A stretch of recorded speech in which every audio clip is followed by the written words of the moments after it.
45 en el área metropolitana y por Radio HZ Broadcasting Nacional. Desde luego contamos con el apoyo de nuestro colaborador y amigo, el licenciado Roger Orlando Piña. Buenos días, Roger. Muy buenos días, Leopoldo. Nuestra agenda de hoy está constituida por esa multiplicidad de temas importantísimos todos, pero que desde luego destacan lo que hoy nos trae la prensa nacional escrita en sus grandes titulares y que también permanecen en vigencia algunos de los más importantes, como son la revisión de la Constitución y otros temas. Pero tenemos hoy, otra tragedia también. Desde luego. Hoy tenemos para empezar que hacer alguna alusión apologética hacia la conmemoración de esta fecha. Hoy se conmemora el 19 de marzo, como usted sabe, nuestra primera batalla para afianzar la soberanía nacional. Frente a Haití. Frente a Haití. También tenemos otros titulares y vamos a postergar para al final un breve comentario sobre la batalla, sobre esa grandiosa batalla, o batallas o encuentros, porque fueron 2 o 3 al mismo tiempo. Sí, marzo fue glorioso para la independencia de la República. Desde luego. En cómo los Estados Unidos ha planteado una objeción al acuerdo, el Tratado de Libre Comercio con Centroamérica, y ahí empiezan las confrontaciones debido a las contradicciones en que han y continúan incurriendo el equipo económico y el gobierno de el agrónomo Hipólito Mejía. También tenemos que el gobierno, en conmemoración al 19 de marzo, que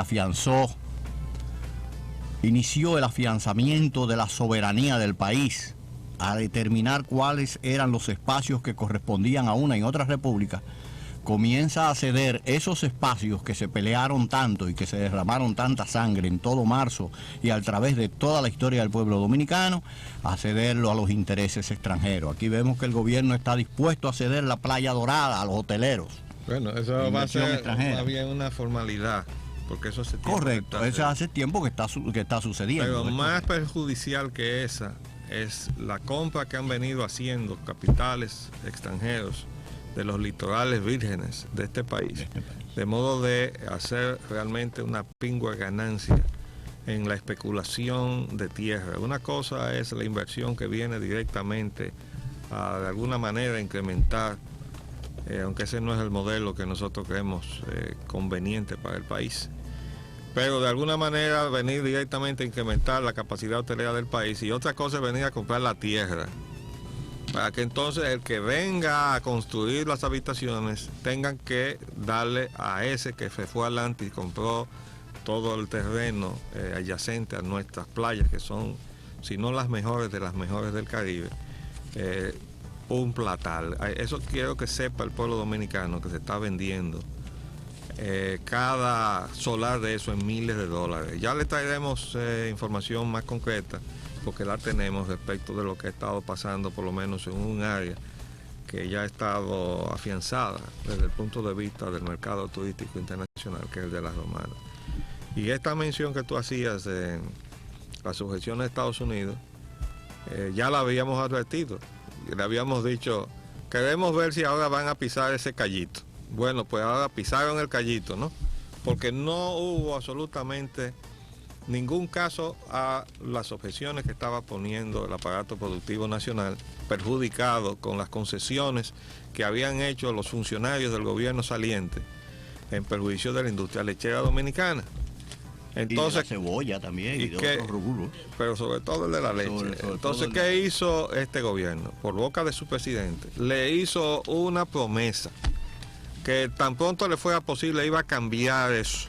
Es decir, que íbamos a aprobar un asunto que sabíamos que le iba a hacer daño a la industria lechera yo no entiendo dominicana. Entonces, bajo la promesa de que eso sería objeto de una revisión tan pronto se pudiera. Ahora resulta que esa promesa hay que hacérsela también a los Estados Unidos. Estados Unidos ni corto ni perezoso, y ya lo habíamos advertido, que estaba estipulado en lo que se había pactado con relación a el Tratado de Libre Comercio y a la paridad que se había negociado con los Estados Unidos para conseguir el mismo trato que tenía México, conseguirlo también en el área del Caribe y en este caso particular República Dominicana. Nos obligábamos a no dar a ningún otro país una condición que no tuviera ya los Estados Unidos, y si lo dábamos teníamos que dárselo también a Estados Unidos. Pero esa misma cláusula está también en lo que está pactado con la Unión Europea. De modo que yo no me explico cómo es que estamos trabajando en esto. Me parece como que el amigo Hugo Tolentino está muy desprovisto de ayuda técnica en la Cancillería para bregar con los dislates que le dejó el señor Latorre, el señor Manzadé, que ahora resulta que está en la Fundación Global junto con Leonel, ¿no? Después que ayudó a despalotar la frontera arancelaria del país, ahora se metió ahí para ubicarse ideológicamente y políticamente con el grupo, que no le podemos extender esa responsabilidad a toda la militancia del PLD, que dicho sea de paso ya aguantó un boche bien grande de doña Carmen, a nombre del profesor Bosch. Pero no nos vamos a meter en eso, simplemente lo queremos citar, porque esa cúpula que gobernó a nombre del PLD y ha desacreditado políticamente al PLD es la que está adscrita a Harvard, ¿no? Y las reuniones que está celebrando el señor Leonel Fernández, tengo entendido que ha recibido algún tipo de participación de parte de Diálogo Interamericano. Alguien me aseguró que incluso ya era miembro de Diálogo Interamericano. Yo no he encontrado constancia de eso. Pero él anda cortejando eso desde cuando iba a tomar posesión, que se fue a una reunión de Diálogo Interamericano en Chile, antes incluso de tomar posesión como presidente. Y luego se ha mantenido de cerca al señor Sanguinetti, presidente de Uruguay, miembro distinguido del Diálogo Interamericano, y que auspició el llamado Círculo de Reflexión de Montevideo, al cual dio participación al señor Leonel Fernández. Y ahora se han reunido en otro club. Parece que reflexionan, pero no llegan a ninguna conclusión positiva para sus pueblos, ¿no? Evidentemente que no. Entonces ellos insisten que la globalización ofrece oportunidades. Las oportunidades que ofrece es la de la muerte. Esa es la misma oportunidad que tiene la gacela con el león cuando lo sueltan a ambos en un recinto cerrado en libertad. Y entonces el león está en libertad de comerse la gacela y la gacela está en la libertad de ser comida por el león, ¿verdad? Son dos libertades demasiado desequilibradas, ¿no les parece? Bueno, pues ese es el neoliberalismo que se nos quiere entonizar desde el punto de vista económico. Que, como tú señalabas el otro día, Roger, de repente el BID descubrió que era dañino en materia de política aeronáutica. Como dicen, así mismo es. En uno de los aspectos en que más se ha avanzado en el mundo entero. Ellos acaban de descubrir ahora, después que ya esos avances de esa mala política... ha avanzado negativamente. De esa mala política. Entonces ahora se dan cuenta que la aplicación de ella es contraproducente y es perniciosa. Sí. Y de súbito, pues, admiten su culpa y se dan 3 pedradas en el pecho. Es un estado de conciencia como resultado de usted haberse pero dado, muy tardío. Darse un tablazo contra un muro, ¿verdad? Muy tardío. Recuerde usted, y recuerden ustedes, televidente y pueblo dominicano, que aquí vino apresuradamente unos días antes de entregar el poder el gobierno que precedió al del agrónomo Hipólito Mejía, el gobierno de Leonel Fernández y del PLD, precipitadamente llegó al país un secretario de Estado de Transporte de los Estados Unidos a firmar un acuerdo que nadie sabía que se estaba cocinando ni qué se había tratado en ese acuerdo, un acuerdo de cielos abiertos. De golpe y porrazo se sentó en un escritorio, firmó y se fue. Y ya la República Dominicana quedó incluida, desde luego, en algo que ya de hecho estaba ocurriendo, porque ellos le habían creado todas las condiciones para que la República Dominicana la habían atado a un palo, le habían impuesto unas restricciones con lo que se llama la categoría 3, y habían renegociado el acuerdo bilateral de transporte aéreo con la República Dominicana a su conveniencia y ventaja, sin absolutamente ninguna oposición de cierta dignidad por parte de la contrapartida dominicana, porque no había ni hay capacidad para hacer ese tipo de negociaciones. Al menos está relegada a un segundo o tercer plano en lo que se llama la esfera del transporte aéreo y la esfera aeronáutica de la República Dominicana. Los que están a la cabeza de ese subsector, los que están dirigiendo ese subsector son unos ñames con corbata. Sí. Digo, por no decir otra cosa, ¿no? Bueno, de todos modos... Pero de todos modos ese es el resultado, y ahora salta el BID, en donde le están ocurriendo unos incidentes a sus cónclaves y conferencias en Nápoles. Hubieron unos encuentros tremendos donde hubo una reunión, no del BID en este caso, sino para la globalización. Pero hay otro evento en Chile donde también están ocurriendo, porque han ocurrido ya durante 3 días y dicen que van a continuar durante toda la semana contra lo que el BID está llamado aquí en el continente americano, que es la globalización y el neoliberalismo. Debo decir que el señor Enrique Iglesias, ese señor que ha pasado por todas las esferas de la burocracia internacional, donde se da demostración de docilidad a los intereses de los grandes capitales y de donde él ha servido muy bien a esos propósitos. Él vive en una eterna contradicción, y es la razón por la cual nosotros ahora le decimos que es presidente no del Banco Interamericano de Desarrollo, sino del Banco Interamericano de Crecimiento, o de empobrecimiento también le podemos decir, que es la política del banco junto con la política del Fondo Monetario Internacional. Todas están en contra de sus cartas orgánicas. No hay una sola excepción. El Banco Mundial por igual, que si usted busca el documento que dio punto de partida a la existencia de estas instituciones, usted va a encontrarse que sencillamente nada de lo que están haciendo está ahí. Eso es una cosa increíble, pero así es. De todos modos, vamos a seguir en esto para que el país sepa que esa es exactamente la razón por la cual nosotros, en lugar de progresar, vamos hacia atrás. Y porque hay quienes dentro del país sirven a esos propósitos. Y esa es la razón de ser de este espacio, porque nos proponemos ayudar al pueblo dominicano a hacer la conciencia necesaria para que se construya el pueblo dominicano su propia agenda de desarrollo. De todos modos, ahora el gobierno se enfrenta nada menos que con la objeción del TLC. Y dice el presidente, aquí, dice, errores del TLC todavía pueden enmendarse. Sí, cómo no. Todo se puede enmendar. Lo lamentable es que se ponga atención a lo que dice los Estados Unidos, pero no se le ponga atención a lo que dijeron los productores nacionales. No, y que solamente volvamos a reiterar el estribillo aquel de que acertamos cuando corregimos. Sí, esa fue una frase lapidaria que le escribió Guzmán Ibarra al presidente Hipólito Mejía.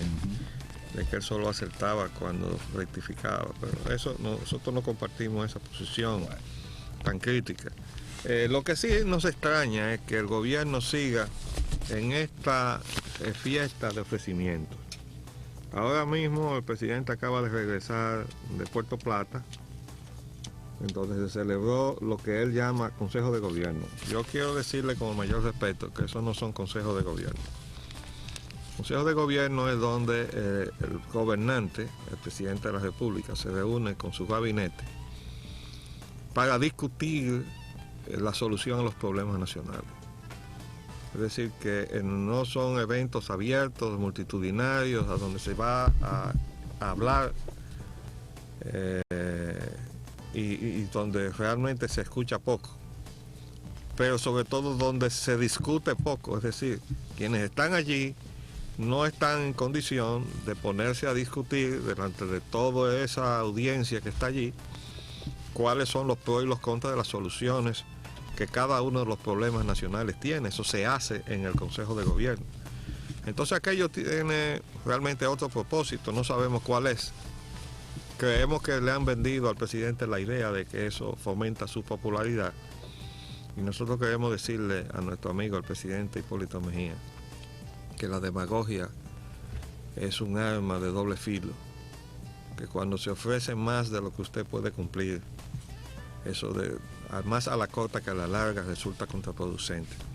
Además de que él mismo ha admitido en declaraciones que ha dado en estos días que el gobierno ha tenido problemas de tipo fiscal y ha admitido también que contrajo un empréstito de 130 millones de dólares, que son mucho más de 2.000 millones de pesos, para financiar el presupuesto, el fin de año y principio de año.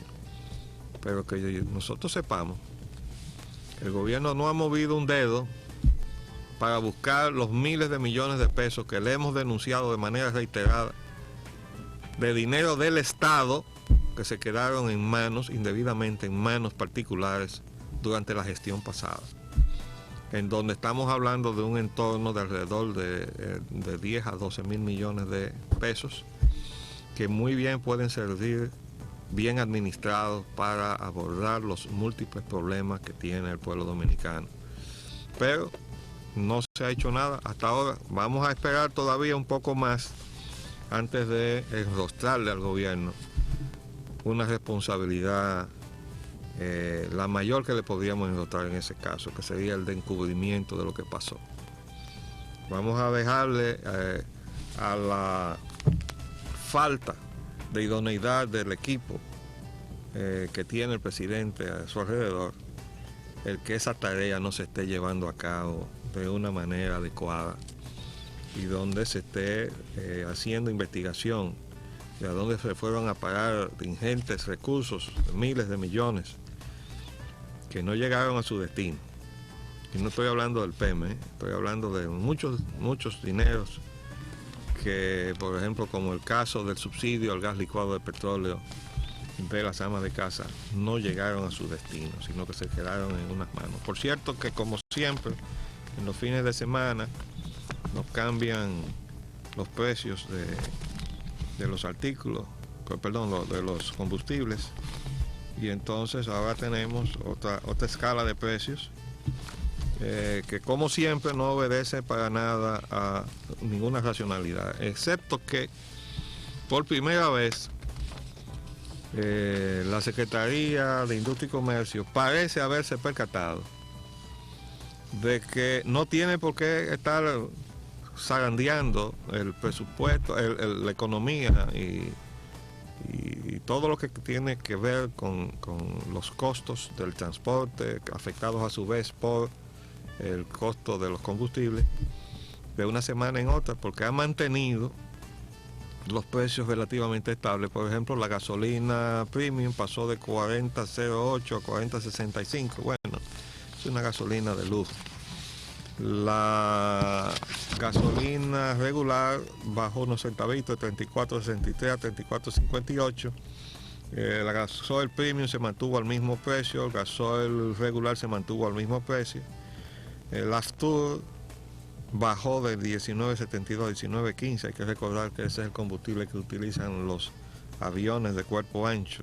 Eso es un querosene, igualito que el querosene que usan las amas de casa, pero que se le vende mucho más barato a los aviones que a las amas de casa. Por ejemplo, mientras el galón que consume el avión de propiedad extranjera compra 19.15 el galón del Aftur, el ama de casa lo compra 22.82. Después el fuel oil bajó ligeramente de 16 pesos con 2 centavos a 15.87, y en definitiva el gas, el GLP, el gas licuado de petróleo, se mantuvo a los mismos precios. Y eso sigue demostrando que lo que habíamos advertido, que en primer lugar que no era necesario estar modificando los precios toda la semana, y segundo que no tiene justificación. No está justificado en las variaciones de los precios del petróleo. Ahora se está esperando que haya un repunte de los precios porque la OPEP ha determinado recortar su producción, pero quiero decir que todo eso va a juntarse también con el hecho de que pasó ya el invierno, que va a venir una baja también de la demanda y que el mercado se sobresaturó con aquel torneo, aquel pugilato que habían tenido los países de la OPEP con el cartel de empresas transnacionales del petróleo, que llevó a que se trastornara la economía de los Estados Unidos. Ahora estamos viendo las consecuencias ahí, en esa crisis que está viviendo de precios. Anoche hablaba yo con mi hija que vive en Tampa, decía que ahora le estaban subiendo todos los precios a ellos. Y esa es la consecuencia de lo que había pasado meses atrás, cuando la OPEP incrementaba su producción, pero esa producción no llegaba al mercado principal de consumo, que son los Estados Unidos, porque los grandes oligopolios del petróleo habían hecho su arreglo para que ese petróleo se quedara fuera, los distribuidores, para ellos poder manejar la plusvalía una vez que lograran mejorar los precios. Es decir, comprar barato y vender caro. Una serie de especulaciones hechas al margen del interés de los propios consumidores norteamericanos.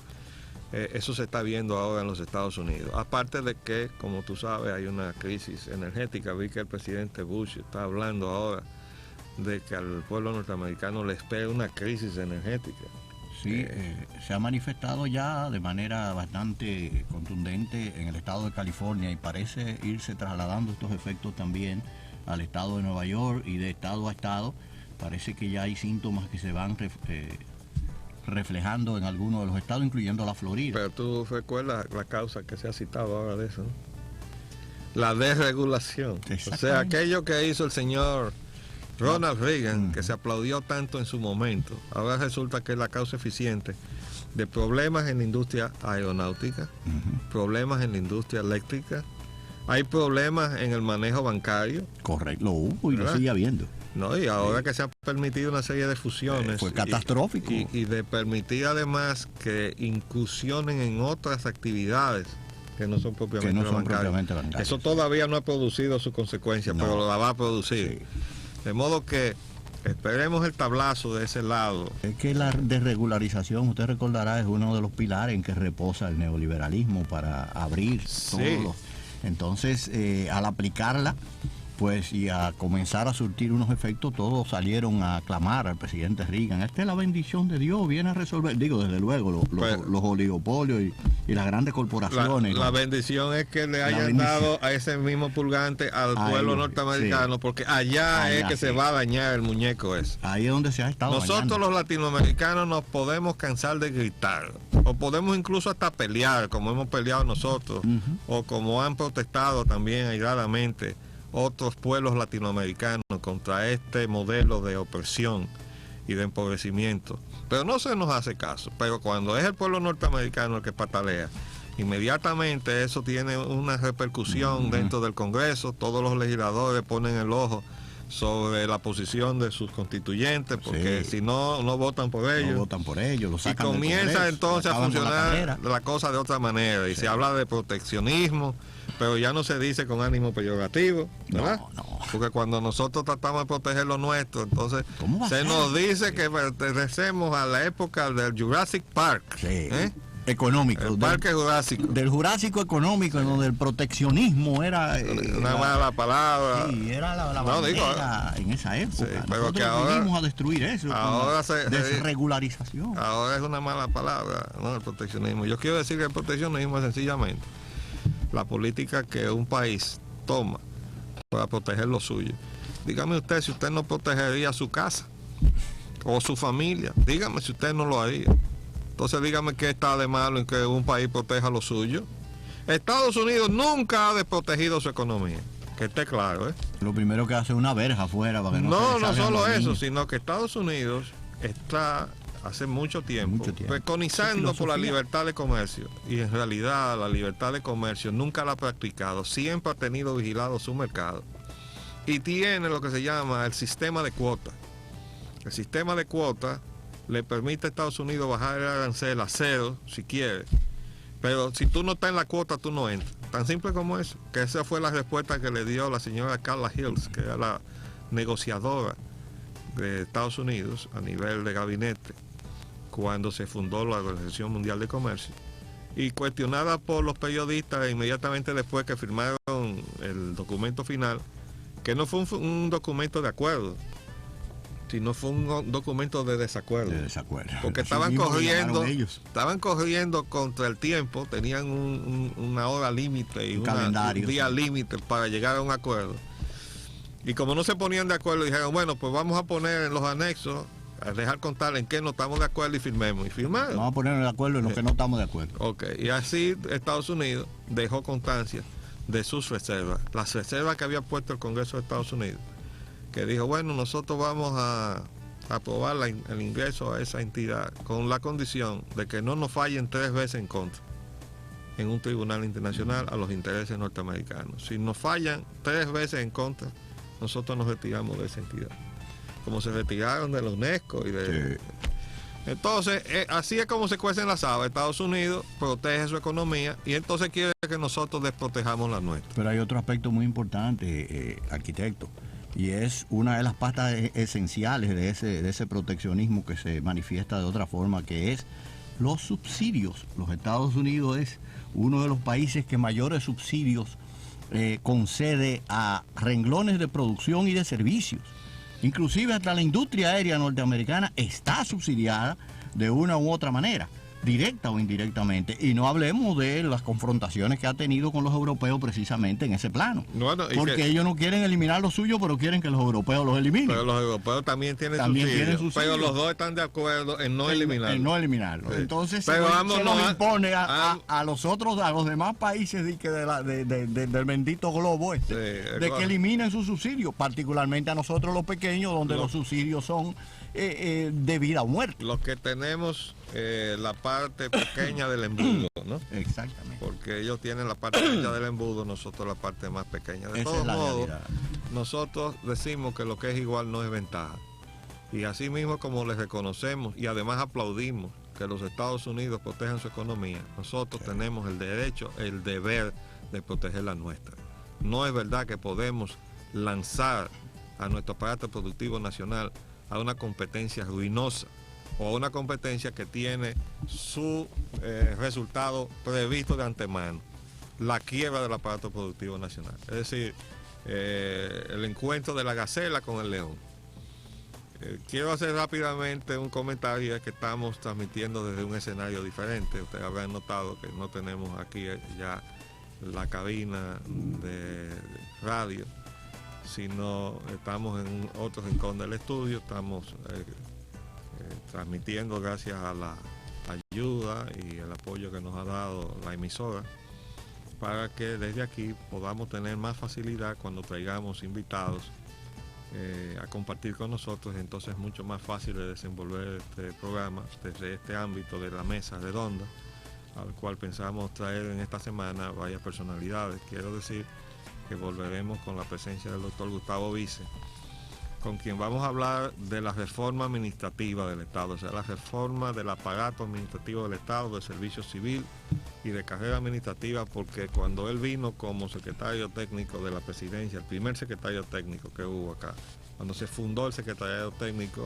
en el gobierno provisional de García Godoy, entre las entidades nuevas que ingresaron a lo que es el staff del secretariado técnico está la ONAP, la Oficina Nacional de Administración y Personal, cuya misión se ha cumplido solamente a medias, porque no ha tenido el respaldo político necesario para que esa ley de servicio civil y carrera administrativa, que después de muchos años logró salir promulgada, y que fue de los primeros trabajos que inició aquí el doctor Vice desde aquella etapa por el gobierno provisional de García Godoy, bueno, pues ha tenido una aplicación mostrenca, acomodaticia, y no ha servido al propósito de profesionalizar la administración pública y terminar con este asunto de que la administración pública es parte del pastel nacional, que se reparten cada vez que hay unas elecciones los partidos que ganan las elecciones, en detrimento del buen funcionamiento de la administración pública, que es un servicio a la nación y que no nos podemos perder porque lo esencial es el servicio que se les rinde a la ciudadanía.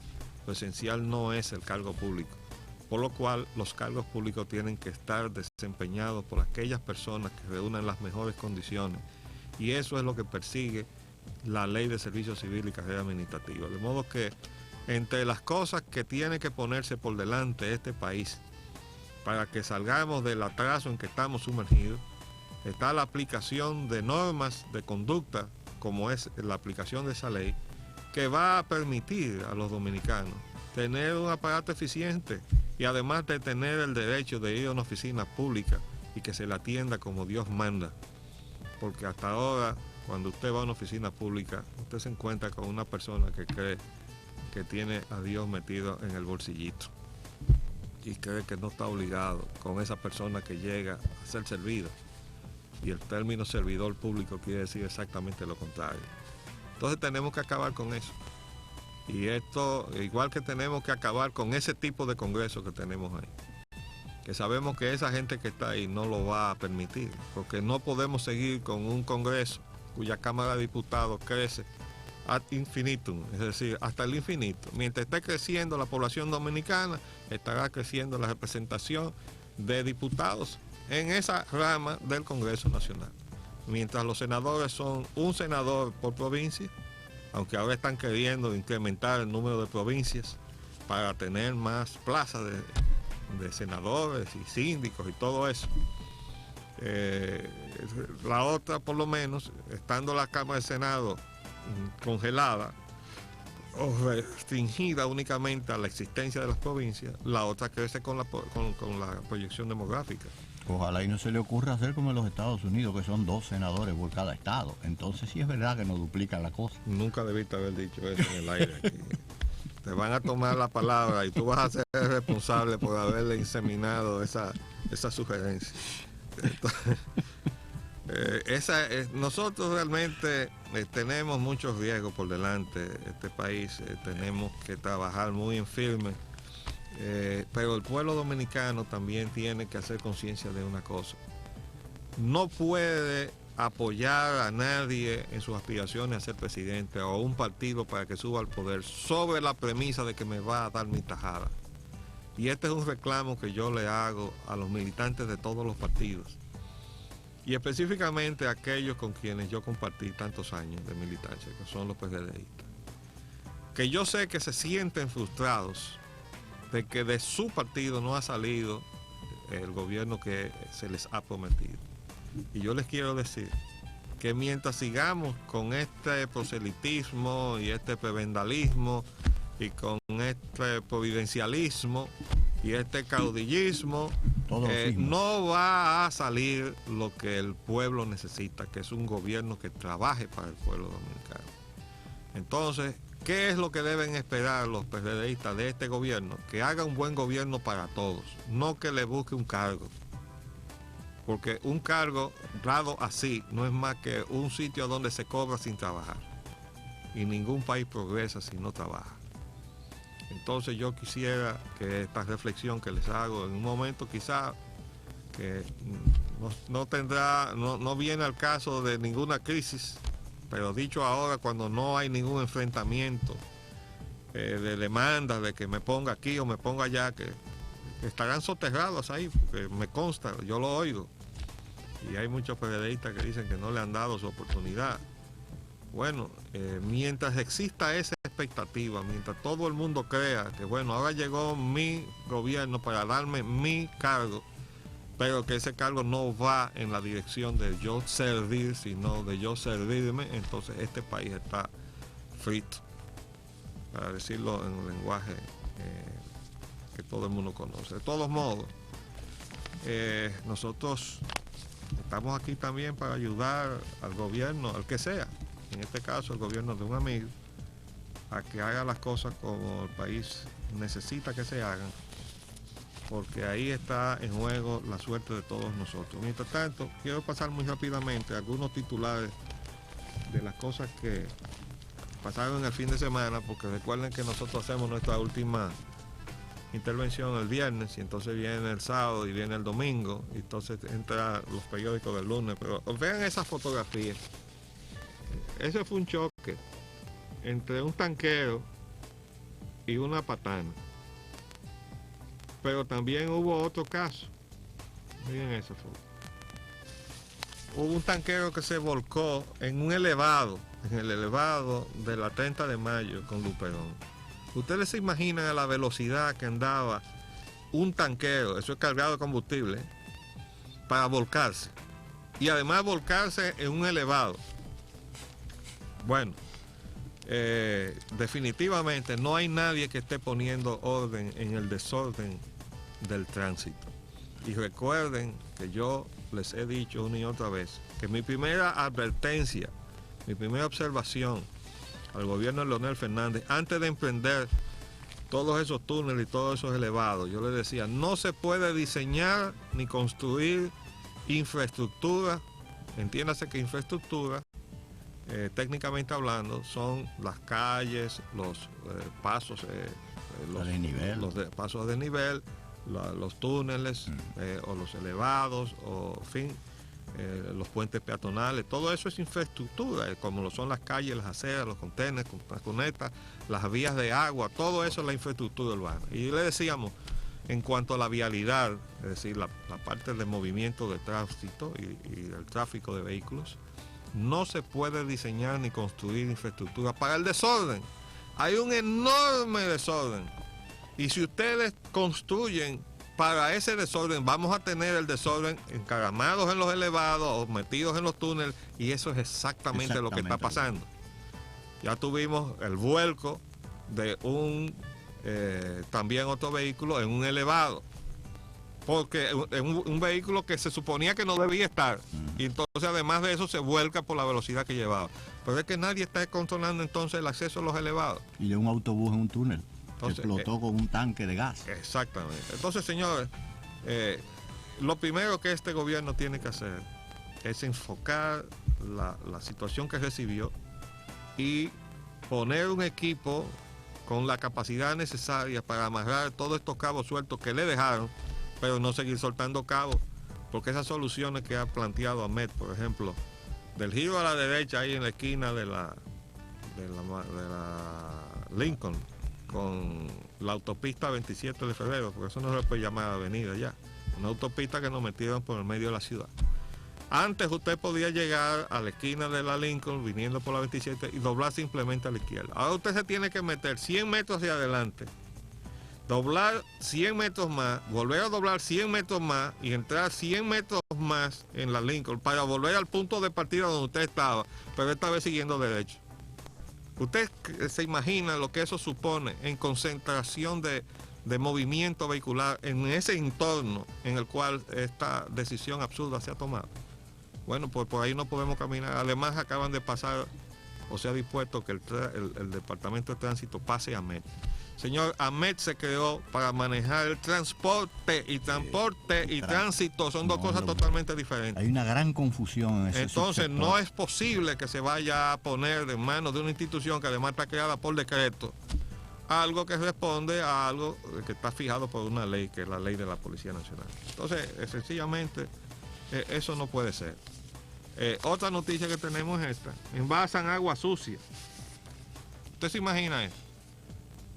Ahora resulta que hay unos tulpenes por ahí que están tomando agua que no está tratada, la están envasando en envases que corresponden a marcas reconocidas, con lo cual enfermar a la población dominicana.